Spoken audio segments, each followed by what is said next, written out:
Many businesses connected to lawmakers took huge sums of money from the PPP funds set up by Congress, and so did the Catholic Church. And there's plenty of corruption to go around, and we're going to talk about it. I've got Farron Cousins from the Trial Lawyer magazine.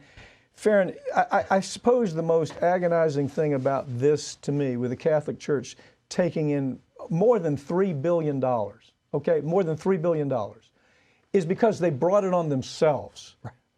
If there's another abuse scandal, you know, it's never a surprise. You hear about it every day. And I think they've paid some ungodly, I'm almost 600, I mean, the numbers are staggering, $600 million just in payoffs to people who have been victims of abuse. And now they're saying, well, we want PPP money. Right, that's hundreds of $millions so far just this year, yes. just in 2020. Yes. And so then, you know, once the pandemic hit, churches had to close down. And so the Catholic Church sent its lobbyists to Washington, D.C., something that I didn't even know they had or that they needed.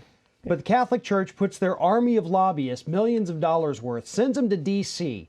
before the first relief package gets passed. And they said, make sure we can get some of this money. Everybody knew lots of money was coming. Catholic Church wanted it because they needed it, as you said, because they had to pay off all of these assault and they continue to pay. Right. So basically, taxpayers gave them money to pay off their assault cases from these bishops and such that are still in the business. I mean, they're still doing business. What was it? Pope Francis says to one of them, he says, listen, you just need to go and for 20 years, you need to make amends with God.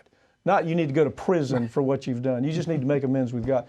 I mean, that's still the mentality. And we paid them $3 billion, probably more. Right, that we know of. And that's the scariest part of it, is that that's all that we know of. The reports say that the real number is likely much, much higher than that. But it is very important to understand that they spent millions to get these billions. And they are the ones, the Catholic Church's lobbyists, who made it to where they were eligible, and other religious organizations in this country were eligible for these PPP loans. You were supposed to not get them if you had more than 500 employees. Right. They created the exception for religious institutions.